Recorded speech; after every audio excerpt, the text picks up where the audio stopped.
అందరికీ నమస్తే. అనవసరమైన దానాలు ధర్మాలు చేయడం మానేయాలి.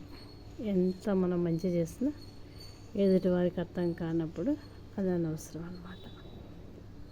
అంతే కదా. ఈ మాట ఎప్పటి నుంచో చెప్దాం అనుకుంటున్నాను, ఎందుకంటే నాకు దెబ్బ తగిలింది కాబట్టి అనుభవంలోకి వచ్చింది. ఆర్భాటానివి అది పెట్టి ఇది పెట్టి ఏం మంచి లేదనమాట అక్కడ. కాబట్టి సైలెంట్గా మన పని మనం చేసుకోవటం మంచిది. ఇది చూడండి, సపోటా కొమ్మ ఎంత బాగా వచ్చేసి. ఈ వర్షానికి చెట్లు భలే మెరుస్తాయి. ఒరిజినల్ గ్రీనిష్ అన్నమాట ఇది. అక్కడ ఆ పువ్వుల చెట్టు వైట్ ఫ్లవర్స్ పూస్తాయి కదా, ఇది మందారం చూడండి ఎంత పెద్దగా అయిపోయిందో. ఆ పింక్ ఫ్లవర్స్ చాలా బాగున్నాయి కదా.